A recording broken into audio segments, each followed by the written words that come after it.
नमस्कार दोस्तों। आज के वीडियो में मैं टीनेज क्रश के बारे में आपको बताने जा रहा हूँ और ये जो टीनेज क्रश है इसका जो सोर्स है वो है चाइना। चाइना में आपने सुना कि तरक्की बहुत हो रही है, रोबोटिक टेक्नोलॉजी है और बहुत किस्म के उनके जो वो संसाधन यूज कर रहे हैं जिसमें उनके तरक्की और बाकी सब सक्सेस स्टोरीज बताई जाती हैं।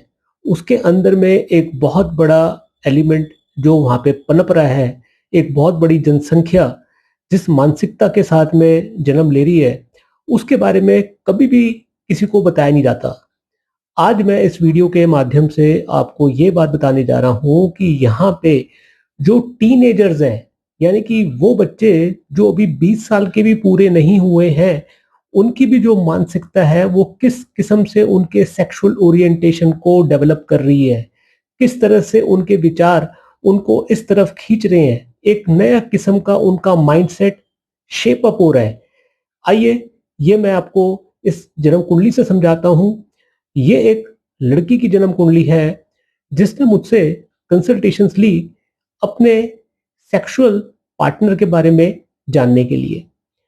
इन्होंने साफ साफ ये बात कही बगैर किसी हिचक के कि इनको लड़कियों के अंदर में दिलचस्पी है, यानी कि सेम सेक्स के प्रति इनको अट्रैक्शन होती है और उसी के साथ में ये रिलेशनशिप बनाना भी चाहती हैं और अपनी लाइफ बिताना भी चाहती हैं। अब ये बात सुनने में अब मेरे को कोई अजीब नहीं लगती, क्योंकि अब ये जो जेन एक्स है यानी कि नई जनरेशन, इनको अपनी प्रेफरेंसेस चुनने की आदत है और जो इनकी प्रेफरेंसेस है और जो इनकी चॉइसेस है वो इनके दिमाग में बहुत क्लियर है। तो दोस्तों कुंडली पे आते हैं, मैं आपको ग्रह योग समझाता हूँ होमोसेक्सुअलिटी के बारे में।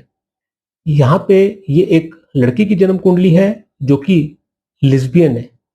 देखिएगा मीन लगन की कुंडली है और यहाँ पे आप देखेंगे कि 7th हाउस में सेक्स के प्लैनेट शुक्र बैठे हैं, इनके साथ में 6th लॉर्ड सूर्य भी आ गए और जो मंगल है जो कि विमेंस के अंदर में सेक्सुअल एनर्जी को चैनलाइज करता है वो भी इनके साथ में बैठा हुआ है और ये सारे प्लैनेट्स बुध की राशि में है। और खास बात क्या है कि शुक्र का बुध के साथ में राशि परिवर्तन है, यानी कि जो 7th लॉर्ड बुध है वो 8th हाउस में आ गए और इनके साथ में लग्नेश बृहस्पति कंजंक्टेड है। 8th हाउस में 7th लॉर्ड का लग्नेश के साथ में कंजंक्शन होना और इन दोनों का चंद्रमा के साथ में म्यूचुअल दृष्टि संबंध होना ये बात बताता है कि इंसान को गुप्त सीक्रेट रिलेशनशिप्स के अंदर में खास तौर से दिलचस्पी रहेगी। 7th हाउस में वापस आते हैं, यहाँ पे आप देखेंगे कि सूर्य, शुक्र और मंगल ये तीनों प्लैनेट्स राहु केतु एक्सिस में है। केतु का 7th हाउस में बैठना और 7th हाउस में बैठे प्लैनेट्स के ऊपर में राहु की दृष्टि पड़ना अनकन्वेंशनल रिलेशनशिप के बारे में बताते हैं, यानी कि ये इंसान ऑर्थोडॉक्स सिस्टम के अंदर में फॉलो नहीं करेगा पैटर्न, क्योंकि मंगल जो है वो 9th लॉर्ड है। 9th लॉर्ड आपके सोसाइटी के नॉर्म्स होते हैं और जब वो अफ्लिक्टेड होगा तो ऐसे के अंदर में इंसान सोसाइटी से हट के काम करेगा। इसको हम सोसाइटी से हट के इसलिए कह रहे हैं कि जिस समय ज्योतिष शास्त्र की रचना हुई उस समय इन कामों को एक अच्छे कामों की श्रेणी में माना नहीं जाता था। हो सकता है कि उस समय भी लोगों की सेक्सुअल प्रेफरेंसेस रही हो, लेकिन शास्त्रों ने उसको रिकॉग्नाइज नहीं किया। इसलिए जो भी चीज शास्त्र के विरुद्ध या सोसाइटी के विरुद्ध जाएगी, उनके नियमों के खिलाफ, उसको हम अनकन्वेंशनल मान लेते हैं, अनऑर्थोडॉक्सी। तो ये लड़की अनऑर्थोडॉक्सी फॉलो करेगी।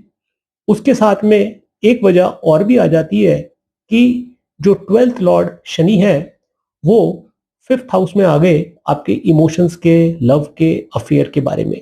जो 12th हाउस है वो आपके बेडरूम रिलेशंस है। 5th हाउस में आना लव अफेयर्स है। यहां से बैठ के शनि 7th हाउस में बैठे बाकी सब प्लैनेट्स को देखते हैं और यहीं से ये बैठ करके 2nd हाउस में बैठे चंद्रमा को भी दृष्टि देते हैं जो कि इनका राशि लॉर्ड है। तो ये सारे प्लैनेटरी कॉम्बिनेशंस इस तरफ इशारा करते हैं होमोसेक्सुअलिटी ट्रेट्स, लिस्बियनिज्म और इस किस्म के रिलेशनशिप में इंसान की दिलचस्पी। अब इसी चीज को आप नमाज कुंडली में भी जाकर के कंफर्म कर सकते हैं। यहाँ पे आप देखेंगे कि तुला लगन है। जैसे कि मैंने पिछली वीडियोस में भी बताया था कि लगन के अंदर में राशि का देखना जरूरी है कि कौन सी राशि उदय हो रही है। तुला जो है वो लगन कुंडली की 8वीं राशि है। 8वीं राशि जब भी नमाज में उदय होएगी तो ऐसे के अंदर में आप अपने रिलेशनशिप में कोई सीक्रेसी रखेंगे, कोई उसके अंदर में गोपनीयता रखेंगे, उसके अंदर में आपकी खास रुचि रहेगी। यहाँ पे आप देखेंगे कि जो लगन लॉर्ड शुक्र हैं वो 9th हाउस में आ गए और जो 7th लॉर्ड मंगल हैं वो 11th हाउस में चले गए और यहां से इनकी 5th हाउस में बैठे 12th लॉर्ड बुध के ऊपर में म्यूचुअल दृष्टि संबंध है। तो 7th लॉर्ड का 12th लॉर्ड के साथ में म्यूचुअल दृष्टि संबंध 5-11 एक्सेस में इनके प्रेम संबंधों को बताता है, इनकी सेक्सुअल चॉइसेस को बताता है और मदन गोपाल योग बनने के कारण इनके अंदर में इस किस्म के रिश्ते बनाने में कोई हिचक, कोई झिझक महसूस नहीं होगी। ये बेफिक्र होकर के अपने रिश्ते बनाएंगी और उसको अच्छे से इंजॉय भी करेंगी। अब 5th लॉर्ड पे ध्यान दीजिएगा जो कि बुध के राशिश हैं यानी कि शनि, वो 6th हाउस में आ गए और 6th लॉर्ड बृहस्पति को वो दृष्टि देते हैं जो कि 8th हाउस में बैठे हुए हैं। तो 7th हाउस जो है वो आपका कर्तरी योग के अंदर में आ गया। कर्तरी योग एक किस्म का बंधन योग होता है कि इंसान उन विचारों से उस रिश्ते के अंदर में बंध जाता है। 7th हाउस में ये योग ये बात बताता है कि इंसान इस रिश्तों में आएगा, इन रिश्तों में वो इंडल्ज होगा और उसकी एनर्जी इस डायरेक्शन में चैनल आउट होगी। दोस्तों, ये चाइना की यूथ पॉपुलेशन का एक बहुत बड़ा सीक्रेट है।